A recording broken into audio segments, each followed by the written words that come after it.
Bismillahirrahmanirrahim. Assalamualaikum warahmatullahi wabarakatuh. Innal hamdalillah hamdan katsiran thayyiban mubarak. Nahmaduhu wa nasta'in wa nastaghfiruh. Wa na'udzu billahi min shururi anfusina wa sayyiati a'malina. May yahdihillahu fala mudilla lahu wa may yudlilhu fala hadiyalah. Asyhadu an la ilaha illallah wa asyhadu anna Muhammadan abduhu wa rasuluh. Allahumma shalli wa sallim ala sayyidina Muhammadin wa ala alihi wa sahbihi ajmain. Qad qala Allah ta'ala, ya ayyuhalladzina amanu taqullaha haqqa tuqatih wa la tamutunna illa wa antum muslimun. Sadaqallahul adzim. Bapak Ibu keluarga besar Jamaah Masjid Al-Furqan yang insyaallah semua dimuliakan Allah Subhanahu wa taala. Malam yang berbahagia kali ini tidak ada kata dan ungkapan yang patut kita ucapkan, melainkan kita sama-sama memanjatkan puji syukur kehadirat Allah atas izin, rahmat, nikmat serta kekuatan yang Allah berikan, sehingga alhamdulillah malam ini penghujung 1447 Hijriah kita bisa maghrib bersama, silaturahim dan taklim. Harapannya semoga melalui silaturahim dan taklim menjadi bagian ibadah terbaik di hadapan Allah Subhanahu wa taala. Salawat dan salam kita sampaikan pada junjungan alam teladan umat Nabi kita Muhammad sallallahu alaihi wasallam yang telah menuntun, membimbing, membawa kita pada jalan yang diridhoi oleh Allah Subhanahu wa taala. Alhamdulillah, kita lanjut beberapa pertemuan yang lalu kisah tentang Nabi Nuh alaihissalam, dan kita lanjut malam ini di ayat yang ke-50. Kita buka dengan doa majelis, ikutin saya. Bismillahirrahmanirrahim. Rabbi zidni ilma warzuqni fahma. Allahumma anfa'ni bima 'allamtani wa 'allimni ma yanfa'uni warzuqni ilma yanfa'uni. Bapak Ibu yang dimuliakan Allah, ayat 50 dari surat Hud, Allah Ta'ala berfirman, wa ila adin akhahum huda qala ya qaumi ibudullaha ma lakum min ilahin ghairuh in antum muftarun. Ya qaumi la as'alukum alaihi ajra in ajriya illa alal ladzi fatarani afala ta'qilun. Wa ya qaumi istaghfiru rabbakum thumma tubu ilaihi yursilis samaa'a 'alaikum bidrara wa yazidkum quwwatan ila quwwatikum wa la tatawallaw mujrimin. Sadaqallahul adzim. 50 sampai 52. Wa ila adin, dan kepada kaum Ad, ya, kepada kaum Ad, akhahum saudara mereka, yakni Hud, dia Allah berfirman, ya qaumi ibudullaha ma lakum min ilahin ghairu. Hei kaumku, ibadahlah kamu kepada Allah, tidak ada bagimu ilah sembahan-sembahan selain Allah Subhanahu wa taala. In antum illa muftarun, ya, selama ini kamu hanyalah mengada-ada. Bapak Ibu yang dimuliakan Allah, semua ajaran Nabi dan Rasul sejak zaman Nabi Adam sampai Nabi Muhammad SAW, semua perintahnya sama. U'budullah wala tusriku bihi syai'a. Sembahlah Allah, kalian jangan menyekutukan Allah Subhanahu wa ta'ala. Akidahnya sama, ya, dari zaman siapa? Nabi Adam sampai Nabi Muhammad sallallahu alaihi wasallam. Sebagaimana Hud mengingatkan kepada kaumnya, ubudullah malakum min ilahin ghairu.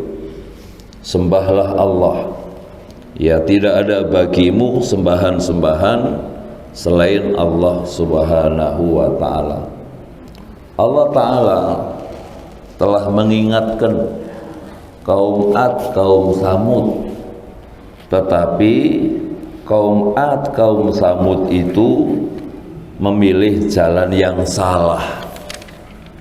Ibu bapak lihat surat 41. Di surat 41 ayat yang ke-17 Allah Ta'ala berfirman, wa amma Samudu fahadainahum fastahabbul ama alal huda fa'akhadathum sa'iqatul adzabil huni bima kanu yaksibun. Adapun kaum Ad, kaum Samud, mereka telah Allah beri petunjuk, tetapi fastahabbul ama, tetapi mereka kaum Ad, kaum Samud itu lebih menyukai kebutaan jalan sesat daripada petunjuk Allah. Karena kaum Ad, kaum Samud memilih jalan buta, memilih jalan sesat, ya Allah Ta'ala sebutkan di situ mereka disambar petir sebagai azab yang menghinakan disebabkan apa yang telah mereka lakukan.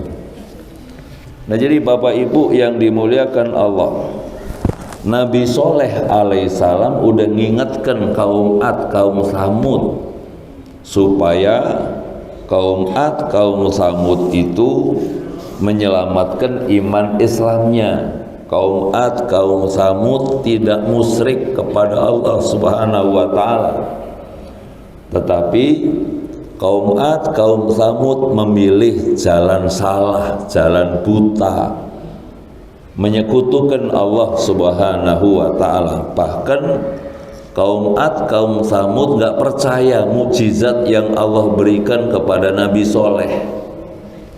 Apa mukjizat yang Allah Ta'ala berikan kepada Nabi Soleh? Berupa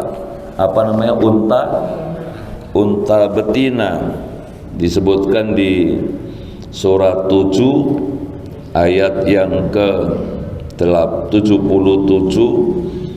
76, 77. Qala alladzina istakbaru inna billadzi amantum bihi kafirun fa aqarunna qata wa atau an amri rabbihim wa qalu ya solihu tina bima ta'iduna in kunta minal mursalin fa akhadathumuz radfatu fa asbahu fi darihim jathimin.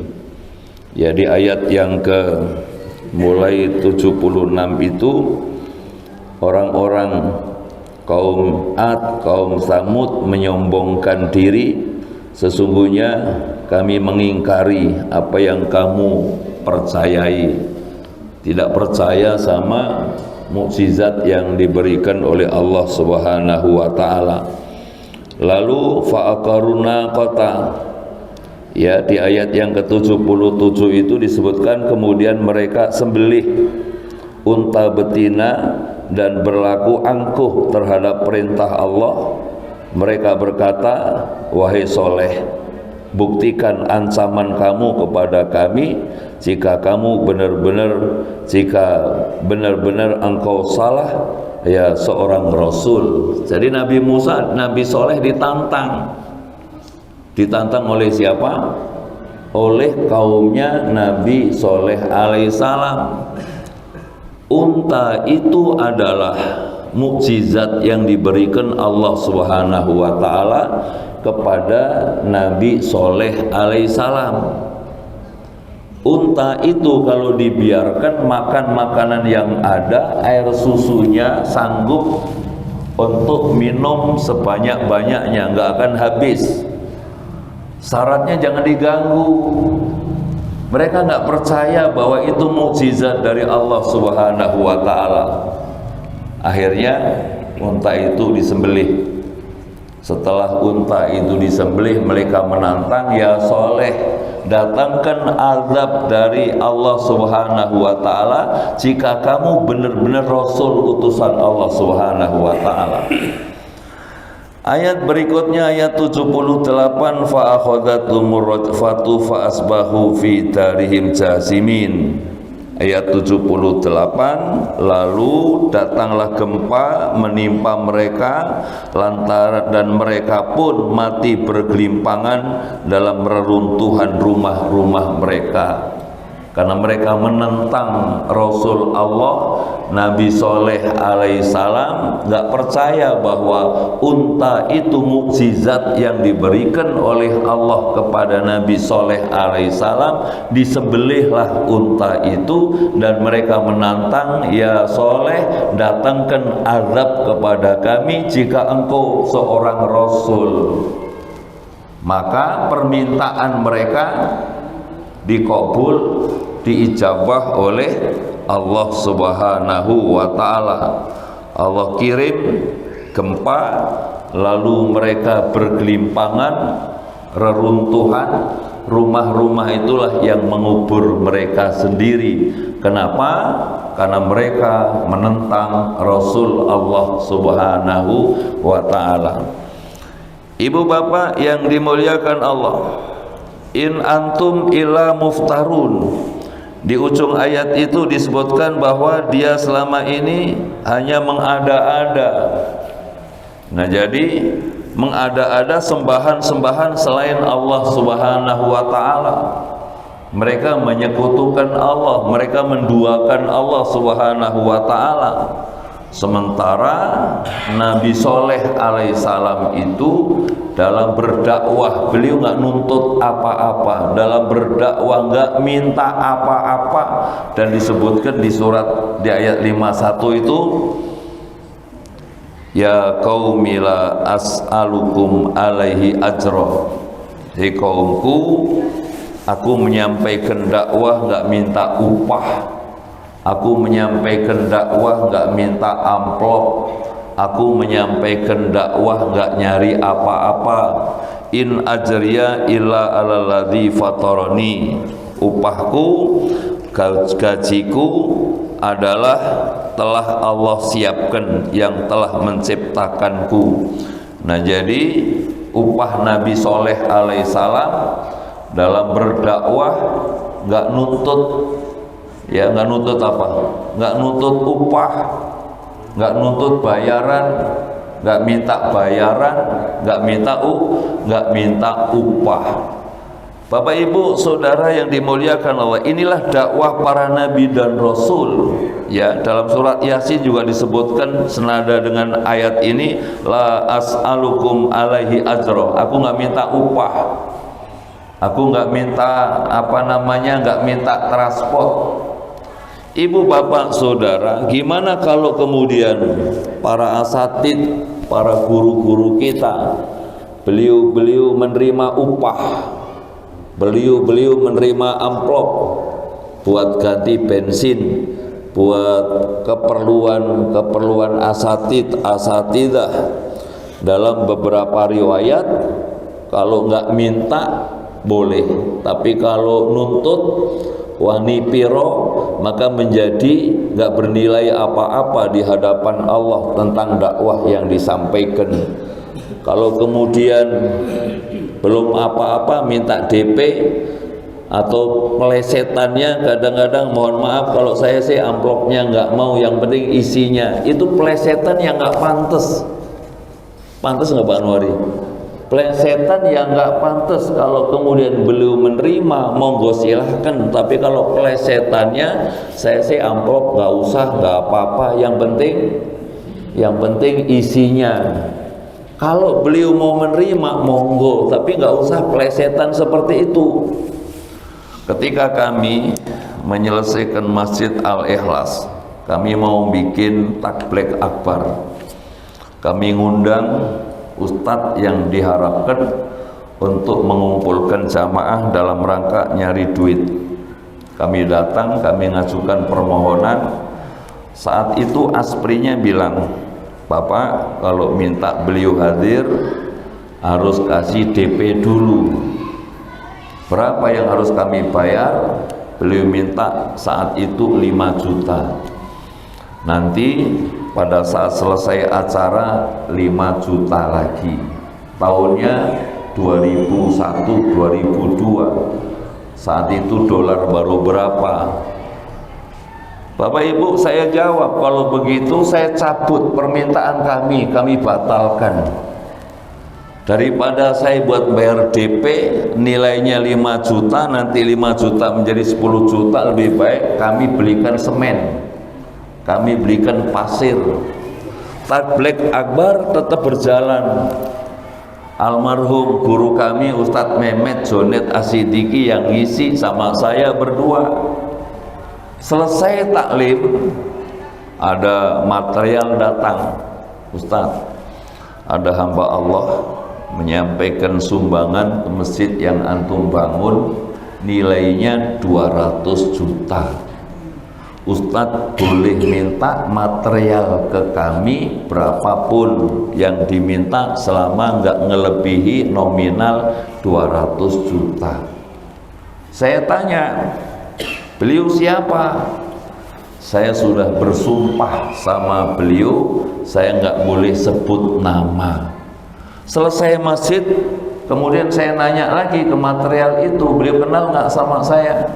Kenal banget sama Ustadz Amin, tapi sampai hari ini beliau nggak mau disebut namanya. Jadi ada hamba Allah, tangan kanan naruh, tangan kanan tangan kanan naruh, tangan kiri tidak lihat. Kenapa? Karena mengharapkan ibadah kepada Allah Subhanahu wa Ta'ala. Nah, jadi Ibu Bapak, kalau kemudian tadi minta sekian-sekian, ya lebih baik saya bilang untuk semen, lebih baik untuk besi, lebih baik untuk beli pasir. Insya Allah kami mampu membayar.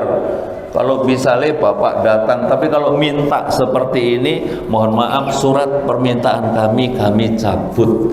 Kenapa? Ini hei kaumku, para nabi dan rasul, aku nggak minta upah. Ya, kalau dikasih boleh nggak?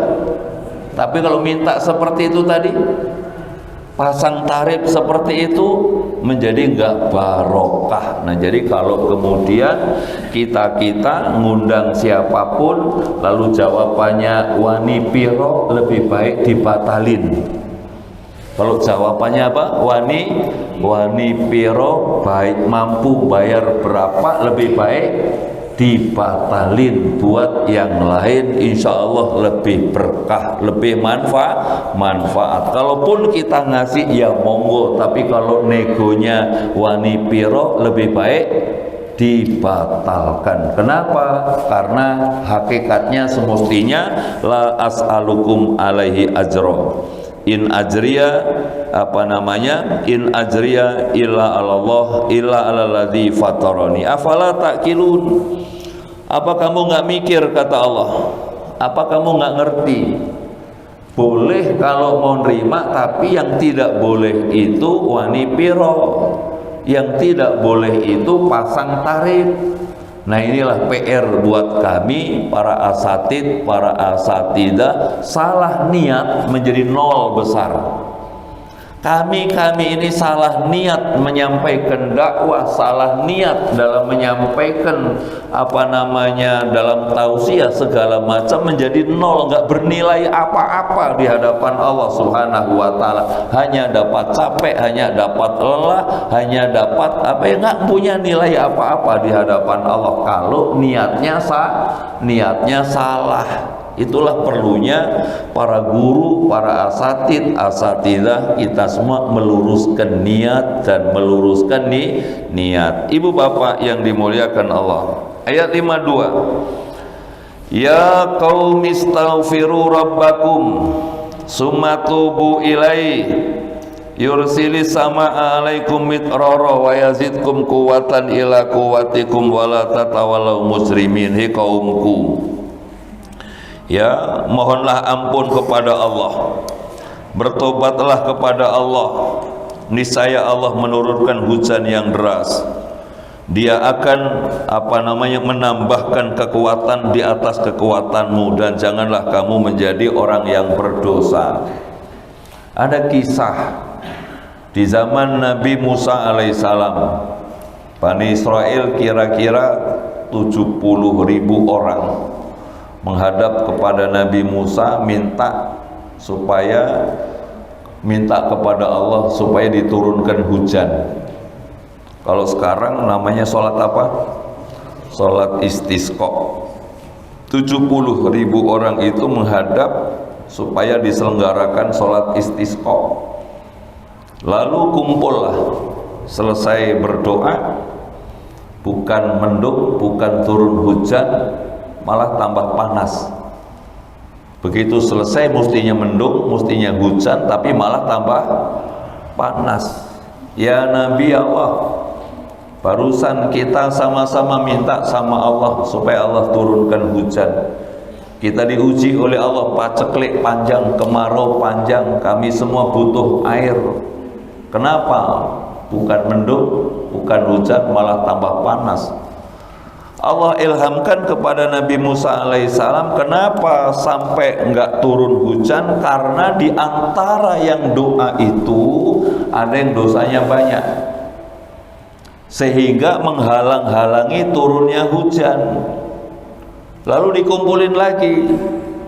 Tahukah kalian kenapa setelah istisqa, setelah minta hujan, mendung tidak, gerimis tidak, hujan tidak? Karena di antara kita-kita itu ada orang yang dosanya banyak sehingga menghalang-halangi turunnya hujan.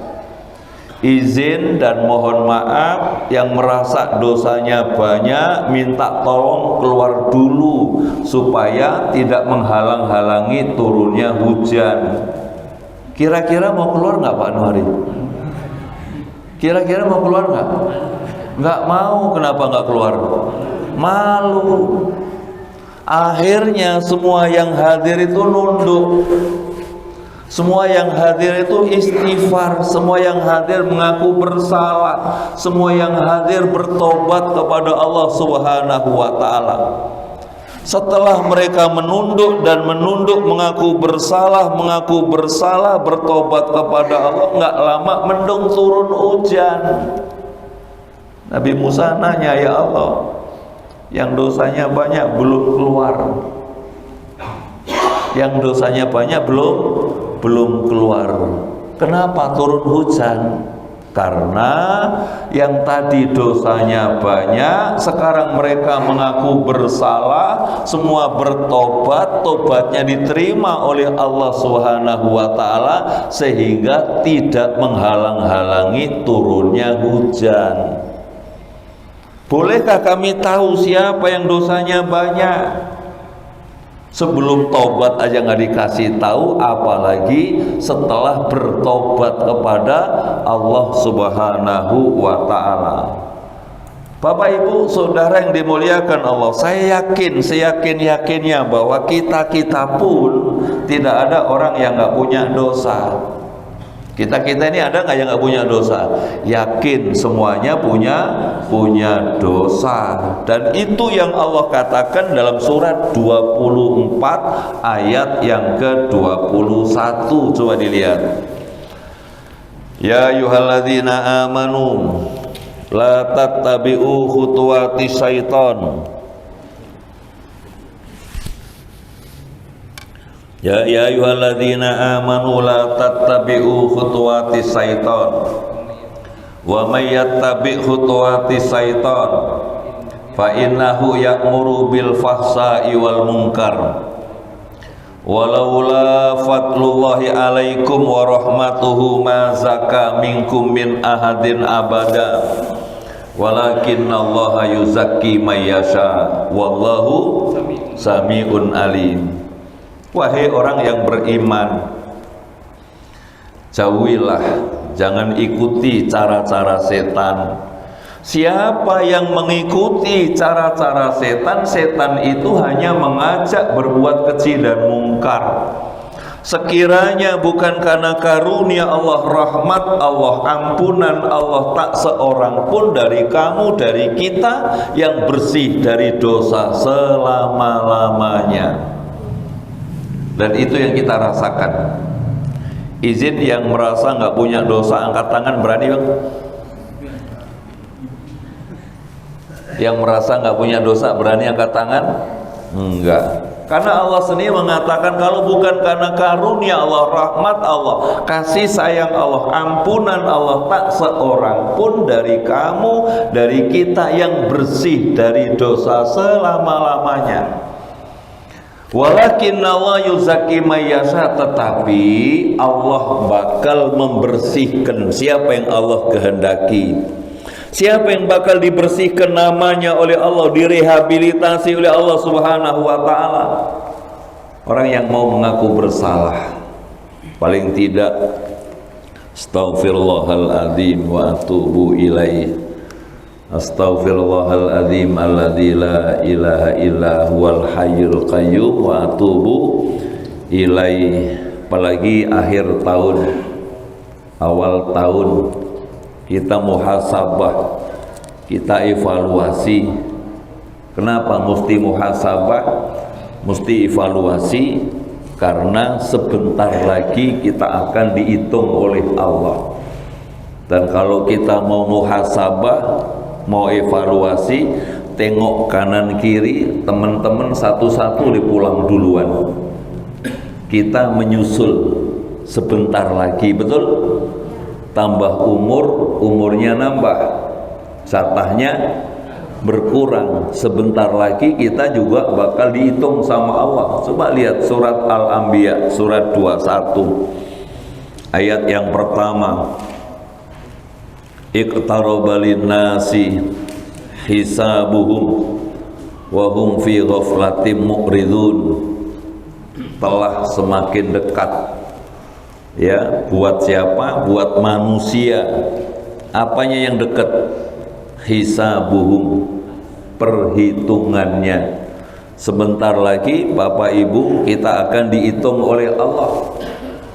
Kalau mau hitung-hitungan, kita ini secara keseluruhan yang bisa baca Quran itu baru 23%. Kalau kita mau hitung-hitungan keluarga kita, tetangga kita, kanan kiri yang sholat itu baru 38%. Yang bisa baca Quran, yang belum bisa baca banyak mana? Banyakan yang belum bisa baca. Yang sholat sama yang nggak sholat banyak mana? Banyakan yang nggak sholat. Yang ngaji sama yang nggak ngaji banyak mana? Banyakan yang nggak ngaji. Kalau ngaji nggak perlu ini Masjid Al-Furqan. Itulah kita evaluasi, kita muhasabah sebelum kita dihitung oleh Allah Subhanahu wa ta'ala. Setelah kita muhasabah, kita tahu kekurangan kita, ayo istighfar, ayo bertobat, ayo mengaku bersalah. Kalau kita mau bertobat, mau mengaku bersalah kepada Allah, insya Allah kita nggak nyesel. Kalau pagi sore kita udah bertobat sama Allah, lalu Allah ambil kita nggak nyesel. Tapi kalau kita nggak bertobat kepada Allah, nggak mau ibadah kepada Allah, keburu malakatul maut datang, pastinya nyesel. Itulah ibu bapak, kalau kita pengen dikabul oleh Allah hajat-hajatnya, ya niat nawaitunya banyak-banyak istighfar, astaghfirullahaladzim wa atubu ilai, dan seterusnya. Insya Allah tobatnya diterima oleh Allah Subhanahu wa ta'ala. Masih ada waktu kurang lebih berapa menit itu? 10 menit ya? kurang lebih 10 menit kita manfaatkan untuk dialog tanya jawab. Kalau Pak Adi Sungkono ada, Pak Adi Sungkono ini yang udah mulai duluan. Diwakili yang lain, monggo silakan. Ayo monggo silakan Bang Rohman, monggo silakan. Nih, pegang.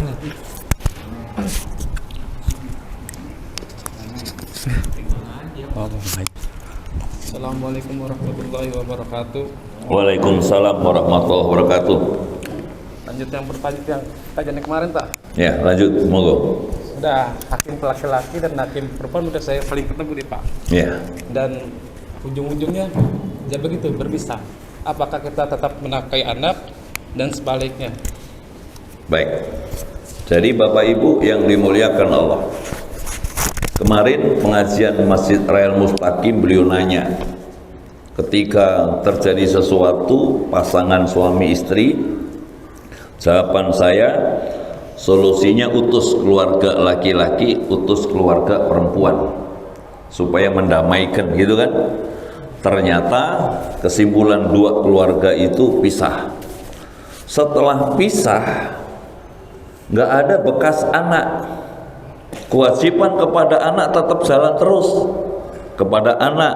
Kalau kepada istri, kalau sudah ya aku pulangkan kamu, aku ceraikan kamu, aku kembalikan kamu kepada keluargamu, putus kewajiban kepada istri. Kalau kepada anak ada nggak bekas anak? Nggak ada bekas anak. Kewajiban orang tua tetap berkewajiban kasih nafkah kepada anak-anak, pendidikan anak, sekolah anak, masa depan anak. Yang mikirin siapa? Orang tua. Makanya kalaupun berpisah, ya berpisah memang qadarullahnya seperti itu, dan berpisahnya itu ada sebab. Sebabnya saya nggak perlu sampaikan di forum ini, karena perpisahan itu ada sebab. Maka hubungan sama istri itu dulu orang lain, setelah pisah menjadi orang lain. Kalau anak tetap anak, jadi kewajiban anak tetap berjalan walau pisah sama bundanya. Kepada anak tetap harus berjalan pendidikannya, keperluan hari-hari tetap harus berjalan. Bismillah, mudah-mudahan ada hikmah lain di balik itu. Insya Allah kita doain Allah kasih jalan keluar terbaik. Wa may yattaqillaha yaj'al lahu makhraja. Siapa yang bertakwa kepada Allah, Allah berikan jalan keluar yang terbaik dari Allah Subhanahu wa ta'ala. Ada lagi? Silakan. Assalamualaikum warahmatullahi wabarakatuh. Waalaikumsalam warahmatullahi wabarakatuh. Ini di luar konteks yang kita bahas, Ustaz. Cuma mau nanya, apa hukumnya itu kita memakai gigi palsu? Terus yang kedua, yang cerita di masyarakat itu, seumpamanya kita sudah kita memakai gigi palsu nih, terus meninggal. Nah, pihak keluarga itu lupa gitu. Apa nanti itu maksudnya sampai dikubur ya, Ustaz? Terus apa itu nanti jadi beban buat si mayit atau gimana gitu maksudnya? Baik. Itu aja Ustaz. Terima kasih. Assalamualaikum warahmatullahi wabarakatuh. Waalaikumsalam warahmatullahi wabarakatuh. Bapak Ibu yang dimuliakan Allah, semakin umur, semakin hari, giginya semakin rontok, begitu ya. Semakin tanggal, giginya tanggal, rambutnya rontok, giginya tanggal. Lalu gigi kita yang bolong itu kita tambal, ya ditambal, kita datang ke dokter, dan tambalannya itu insya Allah barang yang halal, ya boleh buat makan segala macam gitu kan. Saya sendiri datang ke dokter nambal gigi yang bolong. Kalau nggak bolong, kalau nggak ditambal, nggak bisa ngunyah, nggak bisa menikmati hidangan yang ada. Kalau kemudian Bapak Ibu yang dimuliakan Allah, fulan yang tambal gigi tadi diambil oleh Allah Subhanahu wa ta'ala, kira-kira gigi yang ditambal itu perlu dicongkel nggak? Nggak usah. Kalau dicongkel pakai linggis itu namanya nyiksa mayat. Jadi biarin aja. Tambalan tadi itu kan dipakai sholat halal, dipakai makan halal, yang dikunyah ditelan halal, berarti nggak masalah. Dibawa mati juga insya Allah nggak apa-apa. Itu kan tadi nempel di gigi. Kalau pakai gigi palsu berupa emas bisa dicongkel. Kalau nggak bisa dicongkel, ikhlasin. Ya, ditambal pakai gigi emas. Ya, pakai gigi emas. Kalau bisa dicongkel, dilihat, nggak bisa dilepas. Kalau nggak bisa dilepas, ikhlasin 1 gram 2 gram dibawa mati, ya. Jadi nggak apa-apa, insya Allah nggak apa-apa. Tapi kalau bisa dilepas. Kalau nggak bisa dilepas, jangan dipaksain. Yasiru wala tu'asiru, permudah, jangan dipersulit. Satu lagi, ayo Pak Anwari. Assalamualaikum warahmatullahi wabarakatuh. Waalaikumsalam warahmatullahi wabarakatuh. Rukun iman itu kan ada 6, Mas Ustaz, ya. Iya. Kepada Allah, kepada malaikat, kepada kitab-kitabnya. Yang keempat kepada para rasul, para nabi. Yang kelima pada hari akhirat. Yang keenam takdir. Kodok dan Ya, qadar. kodok dan takdir. Nah, untuk Al-Quran ini kan masuk dalam rukun iman yang ketiga. Allah, malaikat, terus kitab, termasuk Al-Quran di situ. Nah, sekarang kalau orang nggak bisa baca Quran, itu iman terhadap Al-Qurannya gimana, Ustaz? Termasuknya. Jadi yang 6 itu nanti, apakah nanti termasuk? Kan kita suka berdoa minta tetap iman, tetap Islam gitu kan? Tapi imannya Al-Qurannya nggak peduli gitu loh. Baca aja nggak bisa gitu. Apa termasuk masih kurang imannya itu termasuk Al-Quran? Karena di situ nomor 3 keimanan Al-Quran. Makasih, Ustaz. Assalamualaikum warahmatullahi wabarakatuh. Waalaikumsalam warahmatullahi wabarakatuh. Bapak Ibu, bahkan di surat 43 ayat 36, coba dilihat surat 43 ayat 36, Allah berfirman, wa may ya'su an dzikri rahman nuqayyid lahu syaitana fahuwa lahu qarin. Surat 43 ayat 36. Siapa yang berpaling dari pengajaran Allah yang Maha Rahman, mengabaikan Al-Quran, nuqayyid lahu syaitana, Allah biarkan setan menyesatkannya, fahuwa lahu qarin, maka setan itulah yang jadi qarin. Qarin itu teman dekat, teman berpikir, teman berprasangka, teman bertutur kata, teman berperilaku. Kalau itu yang terjadi, dipastikan 24 jam yang mereka lakukan maksiat kepada Allah Subhanahu wa ta'ala. Dari situlah ibu bapak kalau pengen beruntung baca Quran, sholat sedekah. Baca Quran, sholat, sedekah. Ini resep yang ditawarkan oleh Allah Subhanahu wa ta'ala kepada kita kalau kita pengen beruntung. Lihat surat 35 ayat 29. Innalladzina yatluna kitaballah wa aqamus shalah wa anfaqu mimma razaqnahum sirran wa alaniyah yarjuna tijaratan lan tabur. Sesungguhnya orang yang membaca kitab Allah, yakni Al-Quran, orang yang menegakkan sholat, menjaga sholat, memelihara sholat, orang yang menginfakkan sebagian rezeki yang Allah berikan kepada mereka, yarjuna tijaratan lan tabur, mereka itulah orang yang mengharapkan dagangannya nggak rugi. Kalau nggak rugi apa namanya?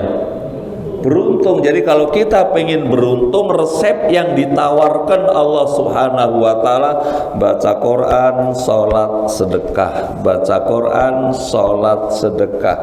Atibu auladakum biqiraatil Quran, ajarilah anak-anakmu supaya bisa membaca Al-Quran.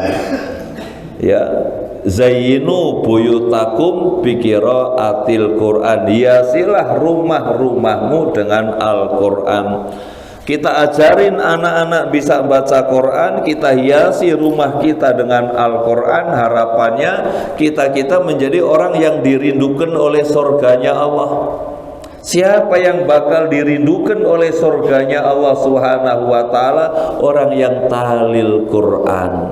Melalui Al-Quran pula kita semua berharap kelak di kemudian hari Al-Quran membela kita sebagai syafaat.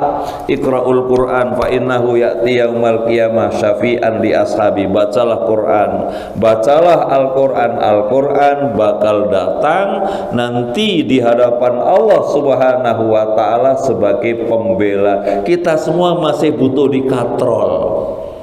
Ngarepin amal ibadah kita sehari-hari kira-kira cukup gak buat masuk surga? Cukup gak? Masih butuh dikatrol. Salah satu di antara yang mengkatrol kita nanti adalah Al-Quran. Karena itu bersyukur kita punya Masjid Al-Furqan, bersyukur mau duduk di majelis, mau belajar dan mau belajar duduk 1 jam di majelis seperti ini. Nulis enggak, bawa buku enggak, cuma denger saja. Rasulullah katakan khairul laka min alfi raqabatin. Itu nilainya lebih baik dari memerdekakan 1000 budak. Siapa yang memerdekakan 1 budak, haram baginya masuk neraka. Khairun nas man ta'allamar Qur'an wa 'allama. Sebaik-baik orang itu orang yang mau belajar Al-Qur'an dan mau mengamalkan dalam kehidupan sehari-hari. Mudah-mudahan seperti itu Pak Anwari. Islam rukun iman berapa yang tadi? Yang ketiga, percaya sama Al-Qur'an. Maka bacalah Quran. Kita percaya bahwa ini wahyu Allah Subhanahu wa ta'ala. Allah jamin kasih hadiah. Lihat surat 47 ayat 2. Sebentar lagi ya udah ada, nggak apa-apa ya. Surat 47 ayat 2. Walladzina amanu wa amilus solihat wa amanu bima nuzila ala Muhammad wa huwal haqqu mir rabbihim kaffara anhum sayiatihim wa aslaha balahum. Orang yang beriman, beramal soleh, mereka percaya apa yang Allah turunkan kepada Nabi Muhammad, Quran benar dari Allah, hakul yakin ini benar dari Allah. Hadiah yang Allah siapkan yang pertama, kaffara anhum sayiatim, niscaya Allah ampuni kesalahan mereka, Allah ampuni dosa-dosa mereka. Yang kedua, wa aslaha balahum, dan Allah bakal memperbaiki keadaan mereka. Itulah janji Allah. Kita percaya bahwa ini benar. Percaya saja berhadiah, apalagi mau membaca, mau memahami, mau mengamalkan dalam kehidupan sehari-hari. Itulah orang yang kelak di kemudian hari menjadi orang yang dirindukan surganya Allah Subhanahu wa ta'ala. Dan semoga kita termasuk, amin ya rabbal alamin. Ini yang dapat saya sampaikan. Udah masuk Isya, salah amin karim, benar dari Allah. Semoga Allah bimbing kita semua. Dan kita tutup dengan doa majelis. Subhanakallahumma wa bihamdika asyhadu alla ilaha illa anta astaghfiruka wa atubu ilaik. Hadanallahu wa iyyakum ajmain. Assalamualaikum warahmatullahi wabarakatuh.